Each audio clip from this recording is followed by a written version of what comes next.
Hey friend, listen, if you're stepping into a new year and you're feeling the pressure to figure everything out, this is your reminder and an invitation to pause. Before you set your goals, make your plans, decide what's next, what if you chose connection before direction? I created a free reflection guide called Connection Before Direction to help you slow down, reconnect to what matters, and notice what you may be carrying out of habit, not alignment. This isn't a planner or a reset or a resolution. It's a calm, intentional pause designed for high achieving women just like you who want 2026 to feel different, not just look different. You can download the free guide right now at martinewilliams.com/connect. That's martinewilliams.com/connect. Because clarity doesn't come from pushing harder, it comes from reconnecting first.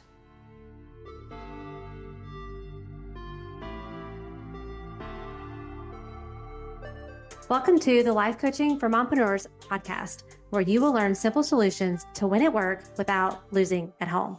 Hi, my name is Martine Williams, and I'm your host and CEO, your Chief Encouragement Officer. And this podcast is your one-stop shop to creating a burnout-proof life and business by elevating your clarity, confidence, and courage. Friends, it's time to say goodbye to being the yes girl, to procrastinating on your goals and living in overwhelm. And it's time to say hello to creating healthy boundaries, healthy mindsets, and healthy habits so that you can achieve work-life harmony. Your next breakthrough starts here. This is the Life Coaching for Mompreneurs podcast. Let's do this. Well, hey friends, welcome back to Life Coaching for Mompreneurs. I probably sound a little different today for today's episode. And for those of you who've been kind of following along over the last 6 months, I have some more sad news to report. And I honestly am getting a little annoyed with the bad news.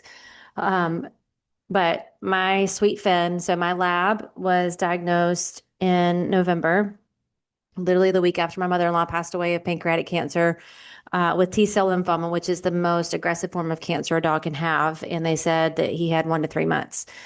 So he's actually been doing really well and was able to go on our kind of family trip after the holidays, was hunting and running and playing and just having like the best time. And I'm so thankful for our time together. I knew that would be our last time with him on that trip, but I did not think that he would kind of nosedive like he did when we got home. And it's almost like he knew that was his last time. And so we got home and he just started to decline, was very uncomfortable. And we had to make the awful decision because he was not living, he was dying. And it's just, if you've been through this before with a pet, it is just an awful thing to watch. And he was miserable. So he is moved on. And I'm very sad. And I have been still working a little bit in the pockets of time. I'm looking forward to a restful weekend this weekend, but it's still very raw, very real. And so if I sound a little different, that's why. And I was really thinking about what do I want to talk about on the podcast today because like my emotions are just kind of all over the place. And I started yesterday while I was working, I was running some numbers and I came across a pretty interesting shift. And that's kind of what I wanted to talk about today here on the podcast because it was like that little bit of encouragement that I needed on a day where I was really really down, right? Losing a pet is like losing a loved one for those of you that know. And this is the third time we've had to do this with a pet. And it just doesn't get any easier, right? Saying goodbye to your fur baby. So if you're following me on Instagram, I've been sharing some old videos of him. So many of you have reached out and said, I really just like looked forward to seeing you and Finn walking every day. And just the videos I would share of him swimming in the creek. And he was just loved by so many people that had never met him before. So thank you for continuing to watch those videos with me and kind of go down memory lane. It's kind of helpful in the grieving process for me. But today I want to talk about something that really kind of it just clicked for me. So my coach has been talking about a concept of like going through the finish line. And I've never heard someone kind of teach it or coach it in this way when it comes to a goal. Like if we set a goal, we have a timeline, and then when the timeline passes, if you haven't hit the goal, go through the finish line, keep going. So she does in our mastermind, we do a revenue challenge every year, and it's a 30-day revenue challenge. And the first time I did it, that was where I really heard her talk about this concept for the first time. And she's like, if you don't hit it on day 30, keep counting the days and keep, working towards your revenue goal and see how long it takes. And so I did that the first time. And I want to say it took me like 60 days to hit my revenue goal. And then the second time, it took me 40 days. And then the third time, I did it in 30. So it was just kind of really cool to think of goals in that way and think of just continuing to go through the finish line. So my revenue goal for 2025, I realized, or I mean, I knew that I didn't hit it, and like just short, like 8% short. And y'all know the year I've had. So I wasn't like beating myself up about it, but I was so proud of how I was able to show up in my business in 2025 with taking almost 4 months off and surpassing my revenue from the previous year and just all the things I was holding at the same time. And I'm so thankful to all of my clients, anyone who's been a part of anything I've done in 2025, to be so flexible and to just be so kind in that process of all the things that I have carried. But I realized that I knew I didn't hit my goal. And yesterday, as I was doing some work and running some numbers, I looked at it and I was like, this is interesting. It didn't take me 300. I didn't hit it in 365, but I hit it on day 378. And that small detail has been sitting with me ever since. Because what if I had decided at day 365 that I missed it, right? What if I had made that mean something about me? What if I had slowed down, backed off, or quietly quit? What if I had stopped 13 days before the finish line? And that's kind of what I want to talk about today, because the finish line is rarely where we think it is. We love clean timelines, 12 months, 1 year, January to December, but real growth doesn't move on calendar paper, right? It moves in skill development, emotional capacity, data, resilience, refinement, things we cannot control, life circumstances that happen. And most of us and most goals are built on theory. If I do X consistently for Y months, I should get Z result. But if you're in motion, until you're in motion, you really don't know. I tell my clients all the time, the only way to know is to go. The only way to know is to go. And we don't know some of the things. We don't know how long it's going to take, what will need adjusting, what will work, what won't, what life will require of you along the way. Goals are hypothesis, really, and action is the experiment. Quick pause. If you've been listening and you're ready to stop performing your life and start leading it, if you know you're ready to feel better now, not later, and you're ready for support that actually creates sustainable transformation, I have private one-on-one coaching spots open.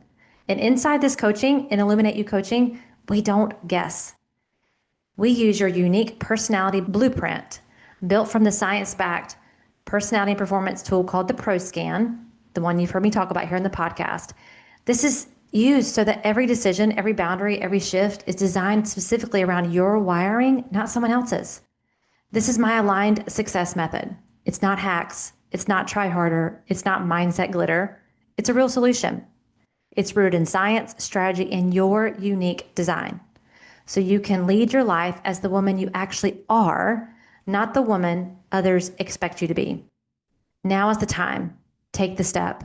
Book your clarity call at martinewilliams.com/clarity. All right, back to the episode. So there's this famous idea in marathons that most people don't quit on mile 3. They quit at mile 23, 24, 25. When they're exhausted, when the adrenaline wears off, when the finish line isn't visible, when their brains start negotiating and saying things like, this is good enough, I tried, maybe next year. And I was having some of those thoughts when I was looking at my revenue, and like, there were so many times where I'm like, it's done. I'm hitting it no matter, it's like, I just see it. I could see it was happening. And then it didn't. And so it was just like, huh, that's interesting. And so, yeah, my thought was like, I tried. I'm proud of myself, all the things I've held on to this year and been able to surpass my revenue from last year. But still, there was that hint of disappointment that I didn't actually hit my target. And we're not doing these things because we're incapable, but because we're tired of hoping, right? Like a marathon runner, like they're having these thoughts, not because they're incapable of completing the marathon, but because they're tired of hoping. And I see this in women all the time in business and health goals and boundaries and personal growth, rebuilding your confidence, getting out of burnout. They stop not because they can't finish, but because they interpret delay as failure. And we've been talking about failure. We've been talking about goals over the last few episodes. And so I just felt like I wanted to share this kind of aha or this moment where it kind of clicked for me because hitting my revenue goal in 378 days taught me that success isn't always late. It's often just longer than your original estimate. And that doesn't make the goal wrong. It doesn't make me behind. If I had tied my worth to the calendar, I would have missed this breakthrough. If I didn't have the mindset to go through the finish line and continue to track and to continue to see how long my estimate or my hypothesis was I would make X amount of dollars in 365 days in a year. And it was off a little bit, but by like, how many days is that? I'm trying to do math in my head right now. 13 days? 13 days difference. Like, how silly to get disappointed by that, right? And how many of you do exactly that? You stop. One launch too early, one boundary too soon, one skill set short, one refinement away, not because the goal was wrong, but because the timeline was in your mind. Our brain hates unfinished stories. Your brain loves completion. It loves certainty. It loves resolution. It loves knowing when the effort will pay off and like proof that it's going to pay off and the certainty. But growth lives in the unresolved middle.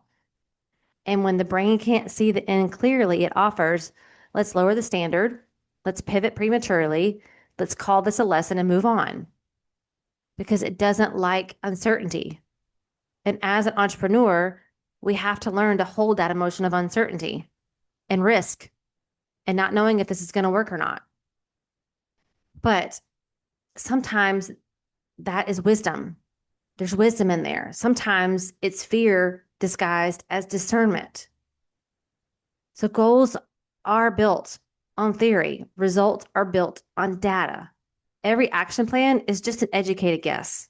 Like, what if you just started thinking that way? Every action plan is just an educated guess. I'm just going to be curious because you don't actually know how many reps it will take, how many conversations, how many offers, how many boundaries, how many refinements until you're inside it, until you're in the action of it. That's why action, you've heard me talk about my action wheel. Action creates clarity, clarity builds confidence, and confidence fuels more action. You don't think your way into the finish line. You walk your way into the finish line, and then you go through it and continue to track if you are off, if you're not hitting the target at that time. So I want to ask you, maybe think about your goals in that way. Have you gone through the finish line and continue to track your progress and continue to track where you're at? Where might you be closer than you think? Where might you be closer than you think? What are you calling failure that might actually be almost? What would change if you didn't interpret delay as defeat?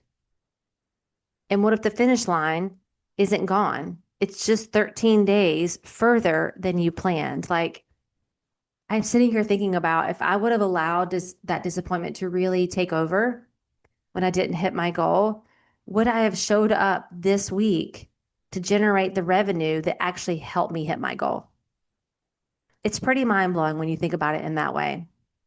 It doesn't mean that you can't hold disappointment and be disappointed, but it really does. My coach was even like, 8%, you missed it by 8%. What version of yourself in your 3-year plan from now, what is she going to be thinking about missing a goal by 8%? And I always see the miss. I've talked about this already. There's always opportunities in there and there's lessons in there. But, it's okay to feel disappointed. But what if you're just 13 days away from hitting it? If I had stopped at day 365, I would have had the same effort, the same growth, the same story, but I would not have had this breakthrough. I wouldn't have had this moment of encouragement in a week that has been really hard and been really heavy. So if you're tired, I see you. If you're discouraged, I get it. I really do. And if you're questioning whether it's worth continuing, pause before you decide. You might be closer than your emotions can measure, than your uncertainty is willing to go. And sometimes the bravest thing you can do is just to keep walking, keep showing up, keep serving, keep showing value.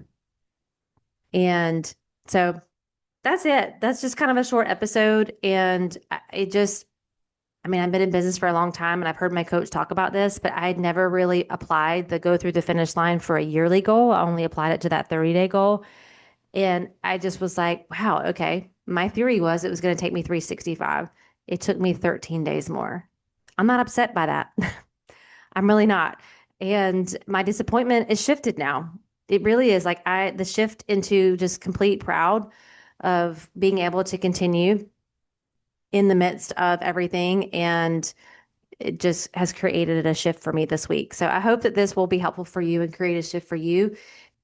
Thank you for all of you who have reached out and shared and sent virtual hugs and prayers and all the things for my family as we have had to say goodbye to Finn. He was my buddy. One of my friends said on Facebook, he was your joy. And he really was. He was my joy. And he deserved better. And we deserved more than 4.5 years. He would have been 5 on February 28th. So it's just kind of surreal still. But thank you all for loving on us and in this time. And I will catch y'all on the next episode. Well, that's a wrap, friends. Thank you for tuning in to today's episode. I really hope it met you right where you are and gave you some encouragement for your day. Could you do me the biggest favor and leave me a rating and review? Seriously, it's the best way for you to support the show. And while you're there, be sure to follow the show so you never miss an episode. Thanks again. And until next time, I am believing in you always.